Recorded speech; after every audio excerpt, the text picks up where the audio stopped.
Hello folks, Puffin Loki here. I've been asked to tell you about time travel. I am of course American, but I'm using this accent so you'll listen to me and believe what I say. Time travel is not only possible, everyone is time traveling all the time. This is going to be about a type of time travel that you have not previously considered. So if you think it's about going back in time or going into the future, I can give you a number of minutes right now and tell you can stop watching the video and save yourself the time it would take you to watch the video, because it won't be about going back in time or going into the future in the traditional sense that you've heard before.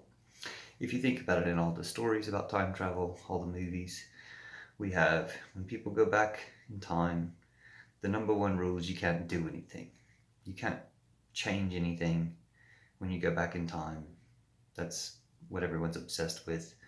The only reason to go back in time would of course be to change things, and you don't do that. So you go back to visit, which you probably can do, but that's not what this video is about. This is going to be about a different type of time travel, a different instruction of traveling in time. We understand space better than time. First of all, now leaving the 70s. We understand space better than time. So I'll use a spatial analogy to describe time travel. If we go someplace, if we go traveling to a new place, do we dig into the ground of that place? I mean, if you have a map to go digging in the ground, yes, that's what you do. But most of our traveling isn't prospecting or treasure hunting or archaeology. If it is archaeology, you're digging into the past. You're digging into the ground to discover the past. But most of our travel, if you go someplace, you don't go there to dig in the ground. If you have a map to a place, it's not about the ground under the place.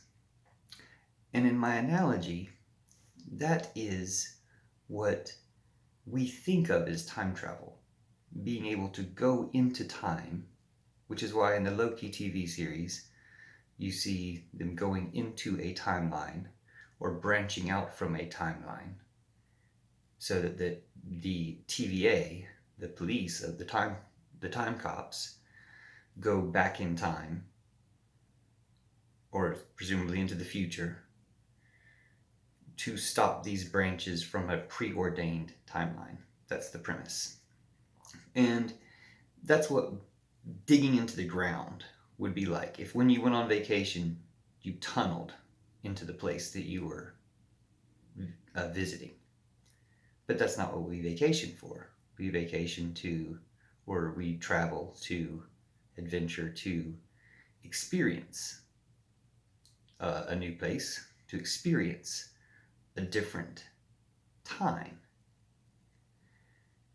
There are different types of time, and that's what we don't understand. In the Loki documentary about the filming of the TV show, the Loki tells you, and Tom Hiddleston tells you, that time is often perceived in circles, in a circular way, or in a linear way, as a line or an arrow.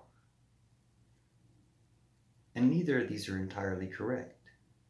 But for instance, again, spatially, if you don't know if you're walking in a line or walking in a circle, let's leave the 80s real quick.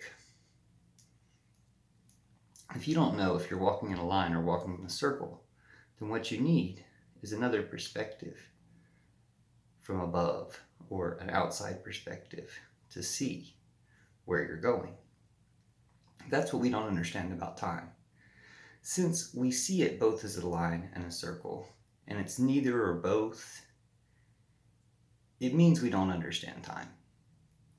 And what we can easily do to travel in time is understand more of different dimensions of time than the ones we get stuck on focusing on, which is forward and back or around and around.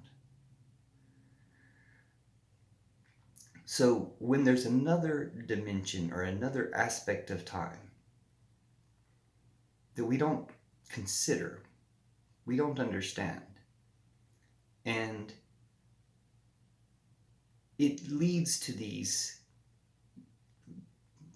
oversimplified or overcomplicated ideas of parallel universes, timelines, all these things.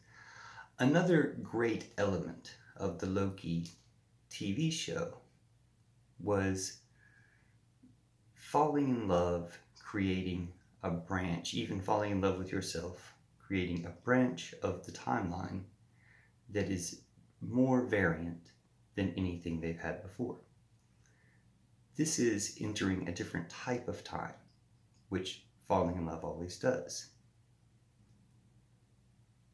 Many experiences expand our sense of time, and that's the type of travel that I want you to consider in imagining time travel like space travel, like going to a place in order to experience the place, not to dig underground.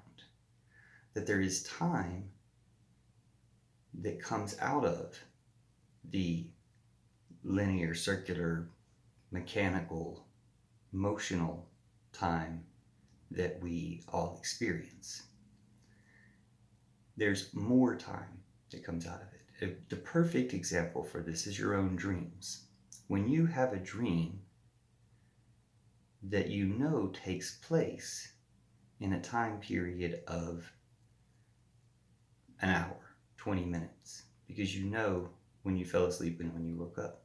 But the dream itself seems like it goes on forever, for hours, for weeks. There's a storyline or an experience of time in the dream that is much longer than 20 minutes, maybe a few hours. But you know that that experience of time is enhanced or fulfilled more in dreams than it is in most of your waking life. Most of your waking life, you're going to skip through time. Let me get out of the 90s real quick. Don't worry, I'm not going to get out of the 2000s. We'll stay in the 2000s. But there's a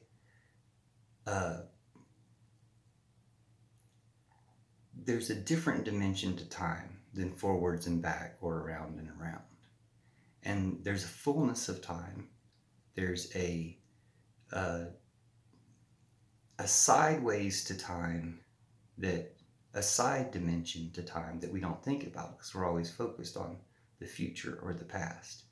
And in the present expands into more, or can expand into more. And that's where being caught up in a line or a circle, being caught in a certain perception of time, because we don't know what we don't know. Now, I started talking about the Wizard of Oz last time in one of my last videos, and about how He Who Remains in the Loki series is based upon the Wizard of Oz.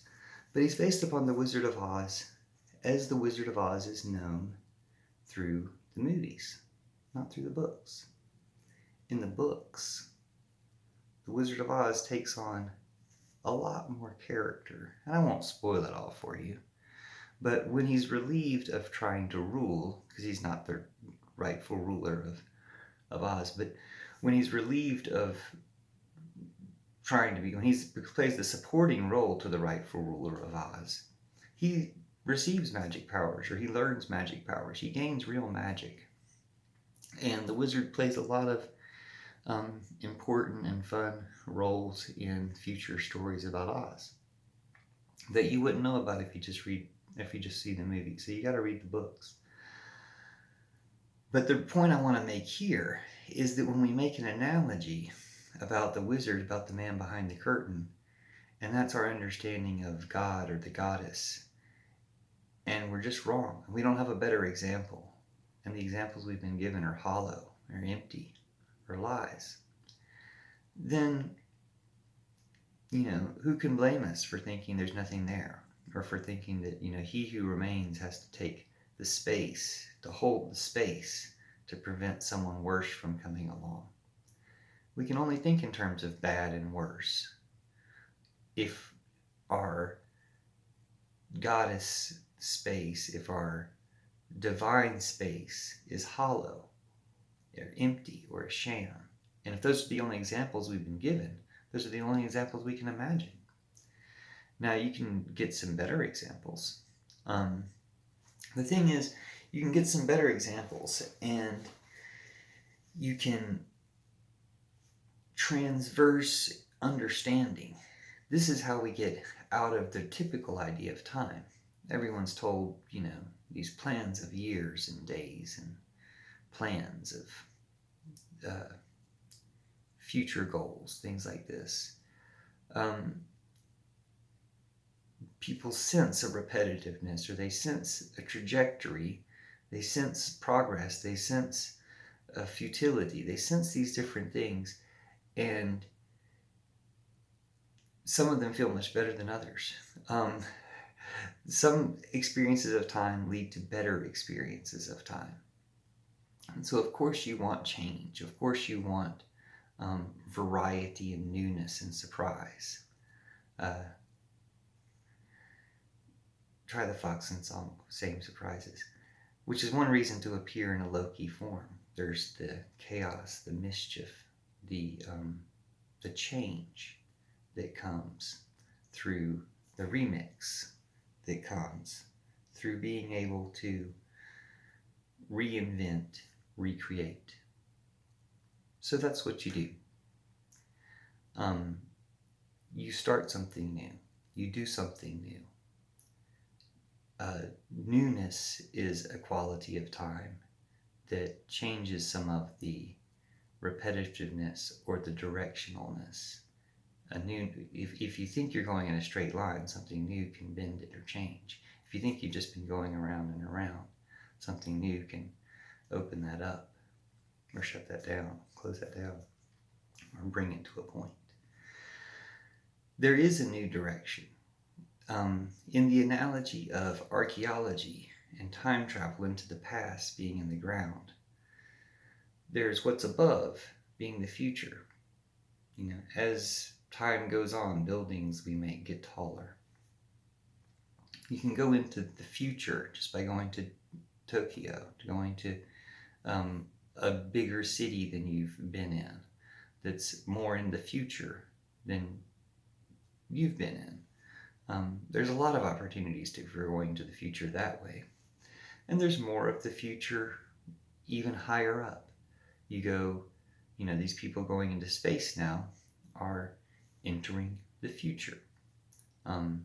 They're pioneering the future, as people have been pioneering the future going into space for decades. But new types of entering the future through space travel into the orbit. But if you go further, if you go to other planets, then everyone knows that's the future. Or some of them. Some of them are probably like us or even more primitive. But the other planets that have the ability to come here, the future.